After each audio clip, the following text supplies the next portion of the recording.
नमस्कार. गणपती बाप्पा मोरया. पंचगंगा सार्वजनिक उत्सव मंडळातर्फे आम्ही सर्व गणेश भक्तांचं स्वागत करत आहोत.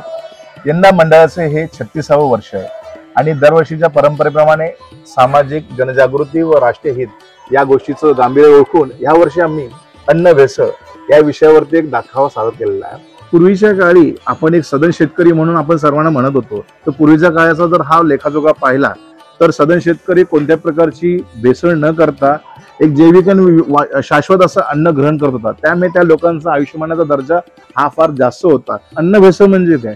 अन्न भेसळ म्हणजे अन्नामध्ये काही गोष्टी मिसळणे किंवा त्यातल्या काही गोष्टी काढणे. त्यामुळे अन्नाची गुणवत्ता कमी होते व ते खाण्यास अयोग्य होते. मुळात भेसळीचे कारण काय? तर भेसळीचे कारण म्हणजे नफा मिळवणे, भेसळ करून कमी खर्चात जास्त माल विकणे. आता आपण भेसळीच्या तमाशाचा विचार करा. भेसळीचा तमाशा म्हणजे काय? खऱ्या अर्थानं आपल्या रोजच्या दैनंदिन जीवनात आपण जे आहार घेतो त्यामध्ये कोणत्या पद्धतीची भेसळ केली जाते व त्या भेसळीचा आपल्या शरीरावरती कसा परिणाम होतो. उदाहरणार्थ दूध किंवा दही याच्यामध्ये डिटर्जंट किंवा स्टार्चचा वापर केला जातो. याच्यामुळे मूत्रपिंडाचे नुकसान व पोषक तत्वांची कमतरता येते. त्याच्या पुढे जर गेलं तर तूप आणि लोणी चीज हे आपल्या रोजच्या व्यवहारात जास्त आपण वर्ज करणारे पदार्थ नसून खाणारे पदार्थ आहेत. त्याच्यामध्ये हृदयरोग, पचन समस्या, पोषक तत्वांची कमतरता या गोष्टी उद्भवतात. पूर्वीच्या ठिकाणी पाहायला गेलं तर पूर्वीचा एक सदन शेतकरीचा त्याचा जो व्यवहार किंवा त्याचे जे समाजाप्रती असलेले प्रेम ह्या ठिकाणी आपण दाखवलेलं आहे. ते जर केल्या तर चांगली मानसिक आरोग्य, मन सुदृढ करणे, पचनक्रिया सुधारणे, शुद्ध अन्न आणि शरीर शक्ती करणं, ताजे अन्न ही त्यावेळेच्या लोकांची भूमिका होती. नैसर्गिक साधनांमध्ये आपण जर मूळ विचार करायला गेलो तर तुम्ही या ठिकाणी पाहिलं असेल, या ठिकाणी यक्ष देवता आहे. यक्ष देवता म्हणजे मुळामध्ये नैसर्गिक शक्तीचं प्रतीक आहे. निसर्गामध्ये असलेल्या वेगळ्या शक्तींचं प्रतिनिधित्व करणारी ही देवता आहे. ती देवता पण आपल्याला तोच संदेश देते की या समस्येला मानवाने निर्माण केलेला आहे, त्यासाठी मानवच कारणीभूत आहे. या वर्षीची आमची जी गणपतीची बाप्पाची मूर्ती आहे ती नागर आरूढ झालेली आहे. याचं मुख्य वैशिष्ट्य असं, निसर्गामध्ये एक शेतकऱ्याचा मृत्यू म्हणून आपण नागाला ओळखतो. तर मुळामध्ये त्याच्यामध्ये उपजतच निसर्गाने त्याला एक विष दिलेलं असतं. परंतु मानवाने आपल्या स्वतःच्या स्वार्थापाठी व नफ्यापायी या ठिकाणी समाजामध्ये अन्नाच्या भेसळीच्या माध्यमातून विष कालवण्याचं काम केलंय. आजची जर शेती जर पाहिली तर त्याच्यामध्ये ऊर्जा पातळी कमी होणे, मानसिक तणाव, हृदयविकार, कर्करोग, मधुमेह, वजन वाढवणे अशा बऱ्याचशा भेसळीच्या घटकांना त्यांनी चालना दिलेली आहे. अशा पदार्थांचं त्यांनी भेसळ केलेली आहे. मुळात आता अन्न भेसळ ही आपण समस्या म्हणतो, पण मुळात ही समस्येचा उगम कधी झाला व अन्न भेसळ ही व्याख्या कशी झाली तर मी या ठिकाणी आपलं लक्ष वेधू इच्छितो की अन्न भेसळीतील अग्रणी संशोधक म्हणून फ्रेडरिक ॲक्युमे यांचं नाव घेतलं होतं. त्याचं कारण असं, एक जर्मन रसायनशास्त्र होते आणि अन्न भेसळी संदर्भामध्ये त्यांनी 1820 मध्ये treatise on adulterations of food and cultural position हे पुस्तक लिहिलं आणि त्याच्यावरती खऱ्या अर्थाने अन्न आणि शीतपेयामध्ये कशी भेसळ केली जाते याची त्यांनी ज्वलंत उदाहरणं देऊन त्याची प्रात्यक्षिके दिली.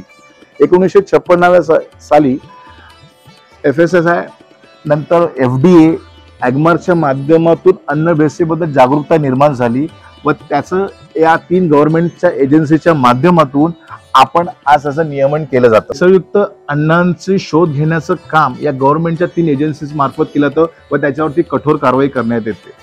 जर आपण पाहिलं तर नुसतं अन्न भेसळ मानवी शरीरासाठी निगडीत न राहता ती खऱ्या अर्थानं आता निसर्गासाठी पण घातक झालेली आहे. याची मुख्य कारण काय की निसर्गासाठी अन्न भेसळ घातक काय तर एक पर्यावरण प्रदूषण, एक आहे मातीची हानी, एक आहे जल प्रदूषण आणि सर्वात शेवटी सांगायचं म्हटलं तर अन्न हे माणसासाठी किती महत्वाचं आहे. जर या ठिकाणी चांगलं तर चांगली प्रतिकार शक्ती, निरोगी हृदय आणि धन नुसतं पैशासाठी नसून खरे धन हेच आपले निरोगी आयुष्य आहे. खऱ्या अर्थानं आरसा हा आपलं खरं प्रतिबिंब दाखवतो. मग या आरशाचा उपयोग करून आपण स्वतःला ठरवायचं आहे की आपण भेसळयुक्त अन्नाचा वापर करायचा नाही, शुद्ध व सेंद्रिय अन्न खायचं आहे. आपण एक जागरूक नागरिक म्हणून आपली जबाबदारी ओळखायची आहे आणि सरकारी यंत्रणांना मदत करायची आहे. पंचगंगा सार्वजनिक उत्सव मंडळ हे डिलाई रोड नामदेशी मार्ग या ठिकाणी आहे. मंडळाने सातत्याने सामाजिक, शैक्षणिक व सांस्कृतिक कारणाने प्रचंड प्रगती केली असून स्वतःची अत्याधुनिक व्यायामशाळा आहे. आमच्या मंडळाचं लिम्का बुक ऑफ रेकॉर्डमध्ये पण नोंद झालेली आहे. सातत्याने मंडळाच्या स्थापनेपासून आतापर्यंतचा इतिहास आहे की 5 ते 6 फूटचीच पर्यावरणपूरक शाडू मातीची मूर्ती घडवण्याचं काम या मंडळाने केलेलं आहे. जर पूर्ण हा तुम्ही देखावा पाहिला, हा कम्प्लीट इको फ्रेंडली आहे. त्याच्यामध्ये कोणताही निसर्गाला घातक असलेल्या थर्माकोल, प्लास्टिकचा वापर केलेला गेला नाही.